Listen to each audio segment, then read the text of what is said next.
አሁንም ለምሳሌ ትምህርት ቤት በቀዳማዊት እመቤት ቢሮ ስንሰራ የመጀመሪያ አንዱ ትምህርት ቤት ሽረ እንዳስላሴ ነው ያሰብነው። 20 ሚሊዮን ብር ካሽ ወደ ትግራይ አካውንት ከፈርስት ሌዲ ኦፊስ ገብቷል። ልክ እንደ ሁሉ ክልል ግን አልተሰራም። መጽሐፍ ሽጠን ነው ሽሬ ላይም የኛ ትምህርት ቤት ይኖር ያልነው። ወይ ብራችን መመለስ ነው ወይ ትምህርት ቤቱ ደግሞ መስራት ነው ለህዝቡ። 20 ሚሊዮን ብር ካሽ ነው የገባው። በቅርቡም አውርተን ነበር ከባለቤቴ ጋር። በጣም ታዝናለች። ሽሬ ላይ፣ አዳሀገራ ላይ፣ አድዋላ ላይ፣ ሽራሮ ላይ መስራት እንፈልጋለን። አገራችን ነው ለኛ።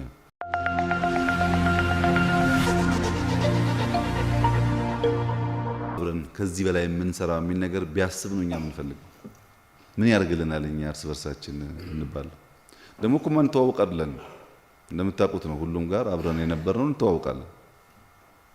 ፍላጎት የለንም። ጦርነቱን አልፈለግንም። አሁንም በፍጥነት ወደ ሰላም መተን የበለጠ እንድንሰራ እንፈልጋለን። ራሱ ጌታቸው ዛሬ 100 ቢሊዮን ብር ቢሰጠው አካባቢ ያሉ ጓደኞቹ ከታች ያሉ ሰራተኞች እናንተ ካላገዛችሁት ብር እኮ ወረቀት ነው። በመተጋገዝ ነው ብር ወደ ልማት የሚቀየረው። አንዱ ያንዱ እግር እየሳበ ከሆነ አይሆንም። በፌደራልና በክልል ብቻ አይደለም፣ በክልል ውስጥ ራሱ ቢሆን ማለት ነው። መተጋገዝ ያስፈልጋል። ምክንያቱም ደሃ ሀገር ነው ያለ። ደሃ ሀገር ይዘን ትንሽ ገንዘብ ይዘን ካልተደጋገፈን አይሆንም። ለምሳሌ እስረኛ መፍታት አለብህ ብለዋል አባቴ። ስብሃት ፈትቼው የለም እንዴ? አልፈልግም እንዲታሰሩ። መከላከያ ላይ ራሱ ይነግራቸዋል። አላቅም በእኔ እውቀት አንድም ሰው የታሰረ የለም። ከስራ ያቆምናቸው ታጋዮች ነበሩ። እርቁ ሲፈጸም መፍታት እኮ አይደለም ወደ ቦታቸው ነው የመለስናቸው። ሁሉ አሃዱ አለቃ ናቸው። አሁን ሁሉም በየቦታው በየደረጃው ኃላፊዎች ናቸው መከላከያ ውስጥ። እስረኛ በሌብነት ካለ አላቅም። እስረኛ ሰው ገሎ የታሰረ ወንጀለኛ ካለ አላቅም። ከግጭቱ ጋር የሚያያዝ ግን በመከላከያ ወጥተው የነበሩ ተመልሶ መከላከያ ውስጥ ገብተዋል። እኛ እንደዚህ አይነት ፍላጎት የለንም፣ ምናቆም የለም። እኛ እስረኛ ፈተን ስራ አስፈጻሚዎች ፈተን ጌታቸው ጋር ግን የቀሩ እስረኞች ነበሩ። በቀደም እስከ ቅርብ ጊዜ ድረስ ያልፈታቸው እና ወደፊትም የሚታሰር ሰው ብዙ ፍላጎት የለም።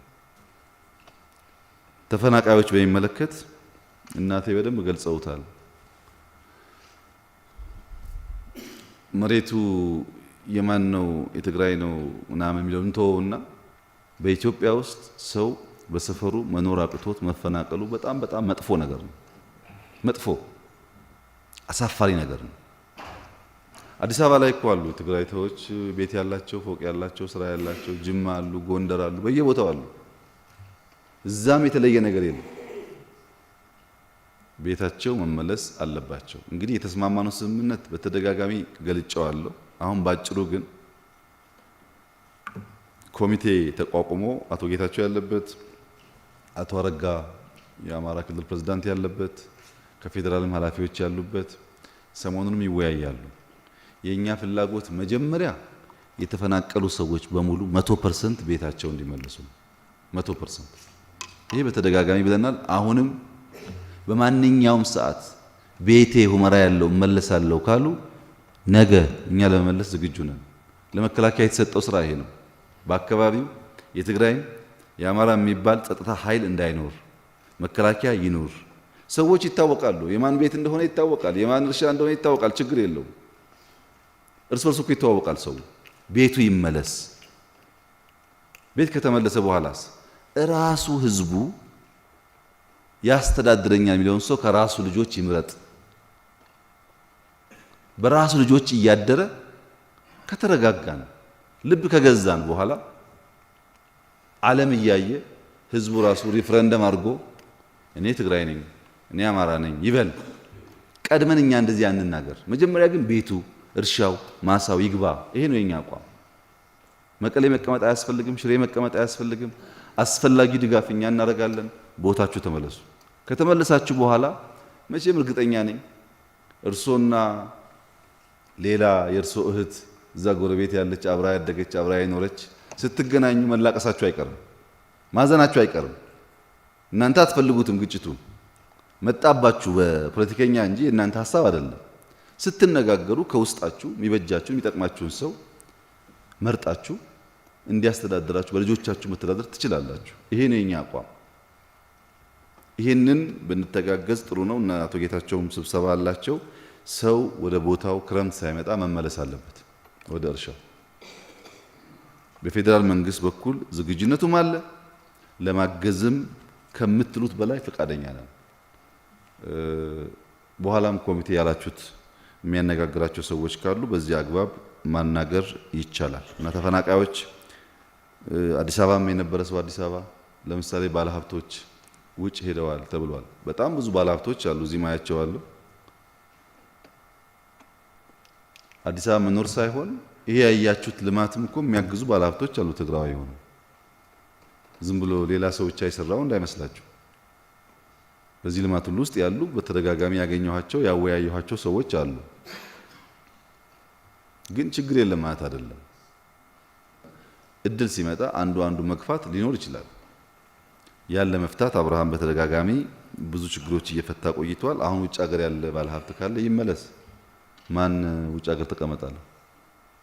ሊፈታ የሚገባው ማንኛውም ጉዳይ ካለ እዚህ ብዙዎች አሉ። የቀረ ካለ ግን በደስታ ለትግራይ ተነጥሎ ውጡ የሚባል ነገር የለም። በሆነ ምክንያት ሰው ይሸሻል። ወይ ለቲፒኤልኤፍ አግዞ ከነበረ ወይ ወንድሙ እዛ ካለ ምናምን ይሸሻል። እሱን እናንተ ማግዛችሁ መመለስ ይኖርባችኋል። ከረሃብ ከመድኃኒት ጋር ተያይዞ በጣም ብዙ እህልና እርዳታ ለመላክ ተሞክሯል። ባጭሩ ኢትዮጵያ ወይም የሌላው ኢትዮጵያ አካል በልቶ እያደረ ትግራይ አትራራም። ይሄ 100% እርግጠኛ ሆናችሁ መያዝ አለባችሁ። የፈለገ ፕሮጀክት ይቆማል እንጂ ትግራይ ረሃብ ኖሮ ሌላ ኦሮሚያ፣ አማራ ወይም ደቡብ በልቶ ጠግቦ አያድርም። ችግር የሆነው ምንድነው? ፖለቲካ እናርገው ነው። ለጌታቸው ሞቅሸዋለሁ። ያኔ ረሃብ ካለ መደወል ነው። እኔ ጋር እንደዚህ ችግር አለ አምጡ ያለ አግዙ ማለት ነው። ቀላል ነው። በትዊተር ከሆነ ግን እኛ በትዊተር አንነጋገርም ብየዋለሁ። ለሌሎች ነው የነገርከው እንጂ ለኔ አልሰማሁም። ቲም አዋቅረናል። መሬት ላይ ያለና ያለን ማረጋገጥላችሁ ነገር እኛ 2 ጊዜ የምንበላ ከሆነ አንዷ ትቀራለች እንጂ እኛ ጠግበን ወይም ሌላ ህዝብ ጠግቦ ትግራይ እንዲራብ እንደዛ አናረግም። ኢትዮጵያ ደግሞ አሁን ቢያንስ መጥገብ ቢቀር ትርፍ ቢቀር በልቶ ለማደር ትበቃለች። ብዙ ስጋት አይግባችሁ። ግን ፖለቲካ እናርገው። ረሃብ አለ ችግር አለ የሚል ፖለቲካ ሳይሆን አክቹዋል ችግሩ አይተን አሁን በጣም ትራክተር እየገዛን ነው። ምርጥ ዘር ለማገዝ እየሞከርን ነው። ማዳበሪያ ለማገዝ እየሞከርን ነው። ህዝቡ ወደ ስራ አስገብተን በሚጎል ደግሞ ተጋግዘን እናልፈዋለን። ረሃብ እኮ ሁሌ አይደለም። የሆነ ጊዜ መጥቶ የሆነ ጊዜ ይሄዳል። በዚያ መንፈስ የተቋቋመው ኮሚቴ ሄዶ ያጥና። ይህ ማድረግ ያለብን እስካሁንም እያገዝን ነው። ብዙ እህል ልከናል። ወደፊትም እናግዛለን። ቴሌቶን ያልነውም ኤግዛክትሊ እርሶ እንዳሉት ነው። ተባብረን እዛ ያለው ችግር ብዙ ስለሆነ የሆነ ክፍተት እንሙላ። ለትግራይ ብቻ አንተው። የኦሮሞም ይሁን የደቡብም ይሁን የሶማሌም ይሁን ወንድሞቼ ናቸው ብሎ የሚያስብ እና ፍላጎት ያለው ልክ እንደግለሰቡ ያግዝ ነው። እኔም ካለኝ ያግዛለሁ። አብርሃም ያግዛል፣ ጌታቸውም ያግዛል፣ እናንተም ታግዛላችሁ። ተጋግዘን ሙሉ ባናረግም የተወሰነ ነገር እንፈታለን። ይሄ ደግሞ ተቋማዊ የሆነ ሲሄድ ያቀላል ብዙ ነገር ብዬ አምናለሁ። እኔም መሰረተ ልማት ላይ ከጦርነቱ በኋላ ከፕሪቶሪያ በኋላ ብዙ ተሰርቷል። ብዙ ብር አውጥተናል። በመብራትም፣ በቴሌኮሙኒኬሽንም፣ ትምህርትም፣ ጤናም በሁሉም ሩጫዎች አሉ። ግን ሁሉ ቢመለስ ለትግራይ ይበቃል ወይ? ያለው ትምህርት ቤት በቂ ነው ወይ? ያለው ሆስፒታል በቂ ነው ወይ ካላችሁ አይደለም። ያ መጠገን ብቻ ሳይሆን በፍጥነት በህዝቡ እድገት ልክ እና ባለው ችግር ልክ እየሰራን መሄድ ያስፈልጋል። ይሄን እስካሁን ያደረግነውን በዚህ ዓመት ያደረግነውን እንገመግማለን። በቀደም ገምገመናል በጋራም ከሌሎች ሰዎች ጋር ወደፊትም እየገመገምን በተቻለ መጠን እያገዝን እንሄዳለን። ግን መታወቅ ያለበት ነገር የፌዴራል ስርዓቱ ብዙዎቻችሁ የምታውቁት የሚፈቅድልን የፖለቲካና የኢኮኖሚ ትስስር አለ፣ የማይፈቅድልን ጉዳይ ደግሞ አለ። ለምሳሌ በጀት በፓርላማ ጸድቆ ለሁሉ ክልሎች ይከፋፈላል። ያን የሚያስተዳድሩ ክልሎች ናቸው። የፌዴራል መንግስት የተለየ ከፓርላማ ካጸደቀው በጀት ውጪ የተለየ ሀብት የሚያንቀሳቅሰው የለውም። በዚያው ውስጥ ነው አንዳንድ ጉዳይ መፍታት የሚሞከረው። ልክ ፖለቲካሊ ነፃ እንሁን ራሳችንን አስተዳደር እንዳላችሁት ኢኮኖሚካሊም ባህሪው እንደዛ ነው። እንደፈለግን አንችልም ማለት ነው። ዝም ብለን 10 ብር ይሂድ 10 ብር ይምጣ ማለት አይቻልም። ሲጸድቅ የጸደቀው በጀት ነው ለሁሉም ይከፋፈለው። አሁን ባጋጠመን ሁኔታ ነው በተለየ መንገድ ለማየት እየሞከርን ያለ ነው። የቲፒኤልኤፍ የእውቅና ጉዳይ ያው እንዳነሱት የምርጫ ቦርድ ጉዳይ ነው። በእኛ በኩል መሰጠት አለበት ብለን እናምናለን። በቅርቡም አነጋግረናቸዋል። የሚፈታ ይመስለኛል። ብዙ ከባድ ጉዳይ አይደለም። ከባንክ ጋር ተያይዞ የመጣው ሀሳብ ትንሽ እንደምታውቁት ወሰብሰብ ያለ ስለሆነ እዚህ መናገር እቸገራለሁ። የሚሻለው ግን ከኔ ቢሮ 2 አማካሪዎች አሉ፣ አቶ ግርማ እና አቶ ተክለወልድ። አብርሃም ራስ ይዘህ ጌታቸውን ጊዜ ካለ ሊጨመር ይችላል። ገቨርነሩ፣ ኢንዱስትሪ ሚኒስትሩ፣ ንግድ ሚኒስትሩ እና አቶ ሼዴ በጋራ ዛሬ ሳምንት ሳይሆን ዛሬ ከሰዓት ተነጋገሩበትና የሚቻል ነገር ካለ ሬስት አሹር ለማገዝ ችግር የለብንም፣ ፍላጎት ስላለ ማለት ነው። ግን አሁን ዝም ብዬ እዚህ ብናገር አይሆንም። ለምሳሌ ኢንዱስትሪ ምርሶ በከፊል እንዳነሱት ኢንዱስትሪያል ፓርክ ላይ ሞክረናል። የተወሰኑ እንዲንቀሳቀሱ የተሞከረ ነገር አለ። በቂ ካልሆነ ተጋግዘን እንቀጥል። የአዲስ አበባ ያላችሁ የትግራይ ተወላጆች 2-3 ጊዜ አግኝቻቸዋለሁ፣ ከዛ በላይ አሁንም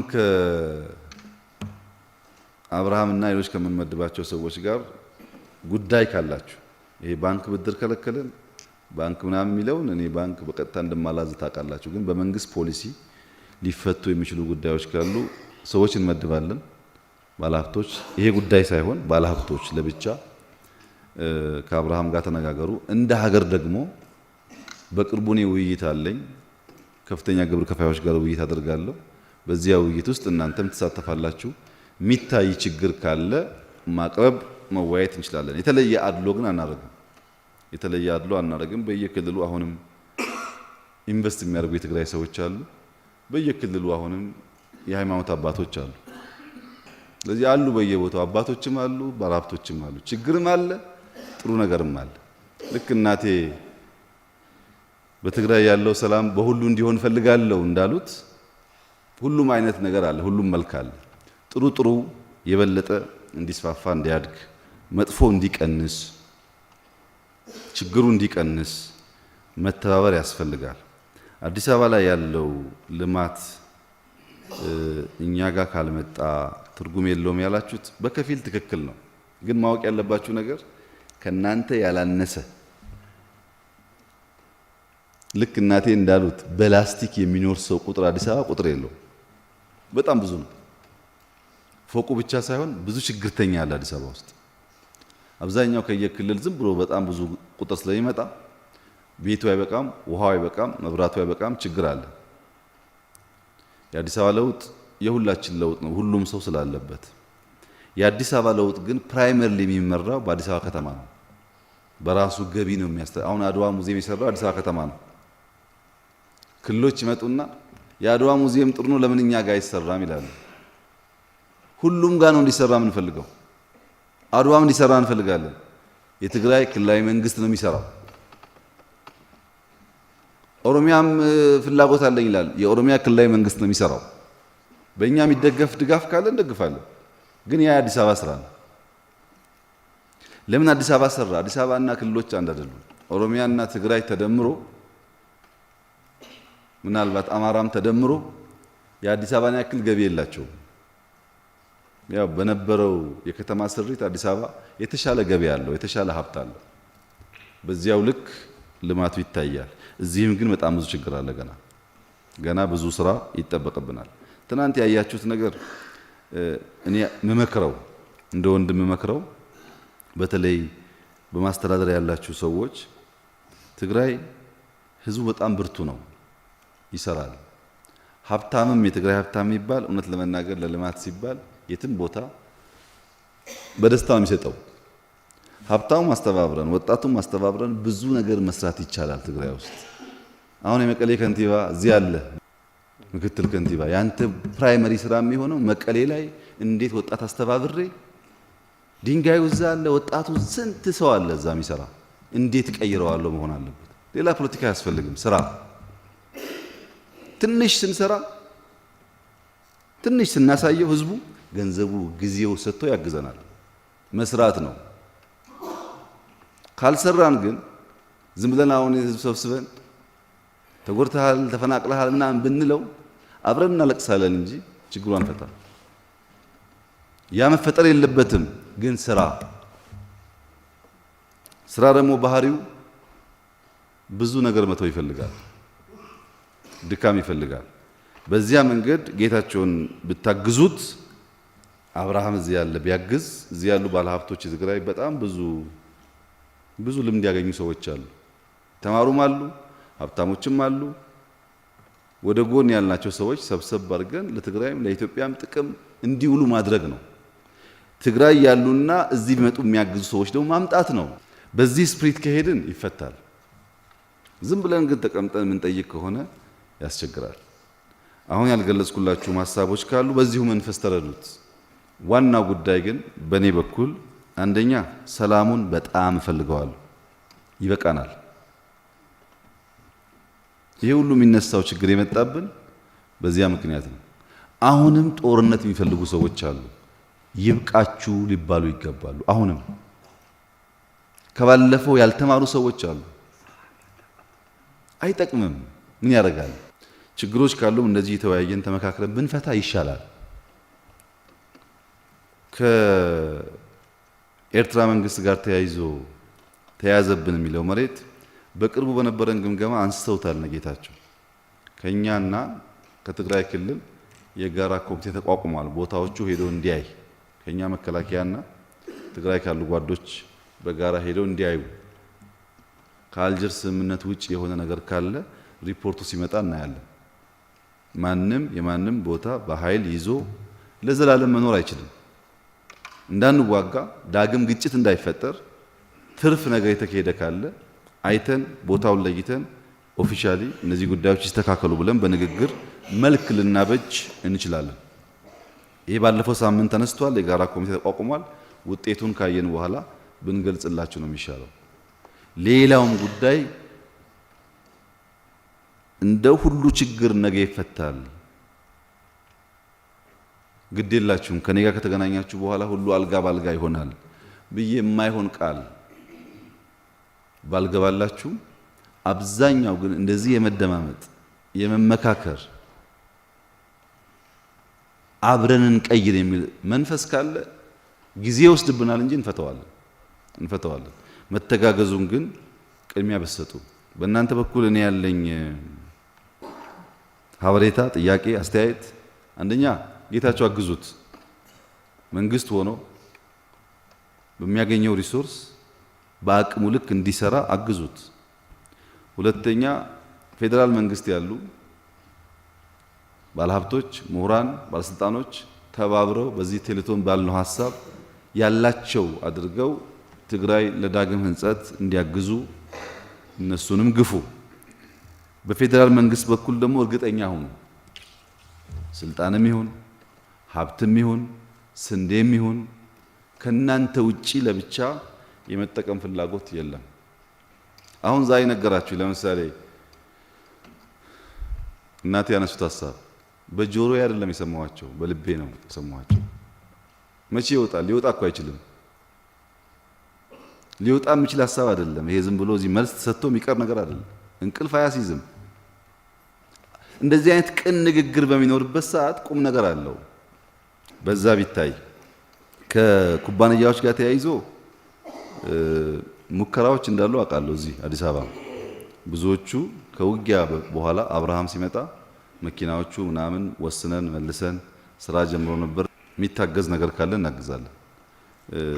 ግን እናግዛለን ሲባል የምታውቁት ነው አቅሙ ውስን አቅም ስለሆነ ቀስ ቀስ እያለ ነው የሚሆነው። እናንተ ግን ዛሬ ከሰዓት ጌታቸውን ከቻለ ጌታቸው ባለበት አሁን እንደወጣው ነግራቸዋለሁ። ከኮሚቴዎቹ ጋር ተነጋገሩና በእኛ በኩል መንግስት አግዞ ሊፈቱ የሚችሉ ጉዳዮች ካሉ ሬስት አሹር እንፈታቸዋለን። በጥቅሉ ያነሳቻቸው ፖይንቶች በተለይ የጡረታ አበል ለምሳሌ አልመልስም እዚህ አሁን ግን ዛሬ ከሰዓት አነጋግሬያቸው ለጌታቸው ማታ ነግረዋለሁ። እሱ ይነግራቸዋል። ለእናንተ የመጨረሻ ያለኝ ሐሳብ ትግራይ ሆነው አሁንም በሆነ ሰበብ ሌላ ጦርነት ለመፍጠር ቢፈልጉ ሰዎች ተው በሏቸው። ጥቅም ስለሌለው በኋላ አልነገረንም እንዳትሉ፣ ይቅርብን፣ እንነጋገር። እናንተ እስካሁን ድረስ እናነጋግረው ብላችሁ እኔ አላናገርም ብዬ አላቅም። ማናገር ስትፈልጉ ጉዳይ ካላችሁ እንደዛሬው ወይ ለጌታቸው ወይ ለአብርሃም ለካችሁ 10 15 20 ሆናችሁ አነጋግሩ። ለማነጋገር ዝግጁ ነኝ። ከዚያ ውጪ ውጊያ አያስፈልግም። ከመጣ ሌላ ጥፋት ነው የሚያመጣው። እስካሁን ከመጣ በላይ ጥፋት ያመጣል። ይሄን በእናንተ በኩል አደራ።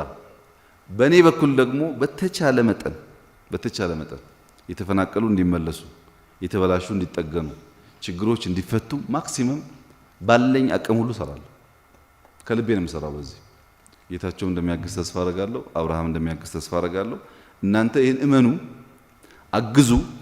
በሚቀጥለው ዓመት ስንገናኝ አብዛኛው ነገር መልክ ይዞ ለመገናኘት ስለ ውጊያ እንዳንነጋገር ቢሆን ጥሩ ነው። የውጊያውስ እኛ ገምግመናል።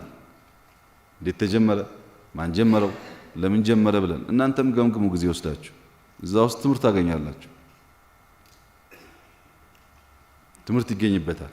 አንደኛው አይደለም ሁለተኛው አይደለም ሶስተኛው እንዴት ተጀመረ ብላችሁ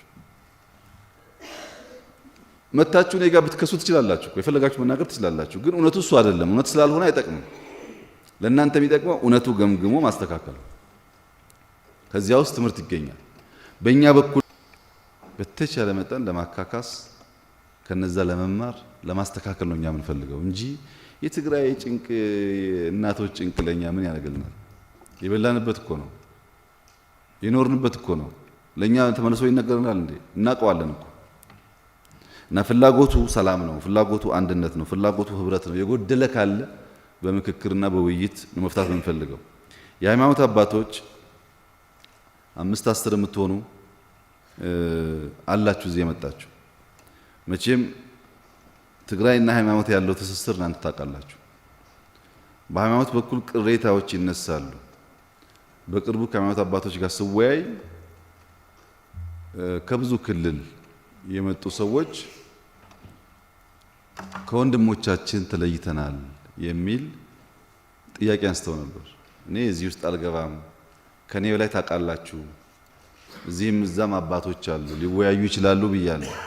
ግን እዚህ የመጣችሁ አባቶችም መስማት ጥሩ ነው። ኦሮሚያ ካለውም፣ ደቡብ ካለውም፣ አማራ ካለውም፣ ቤኒሻንጉል ካለውም ሁሉም ይጠላ ሁሉም ይገፋ ስላልሆነ መነጋገር፣ መወያየት፣ ችግር መፍታት የሚቻልበትን መንገድ ብታግዙ ጥሩ ነው። ለምንድነው? ከአንድነት ትርፍ አለ፣ ከአንድነት ጥቅም አለ፣ ከመለያየት ጥቅም የለም። አባ ማቲያስንም ብታገኟቸው ብትነጋገሩ የሚቻል ከሆነ ችግሮች ተፈተው የተበላሸ ተስተካክሎ ወደ ነበረበት ቢመለስ በጣም ጥሩ ነው። ግን ይሄን እኔ ብዙ ስለማላቅ ከናንተ ስለሚያምር የናንተ ሚና ቢሆን የመጨረሻው ከናንተ የምፈልገው ጌታቸውን ቢያግዝ። ይሄ ብዙ ሰው ነው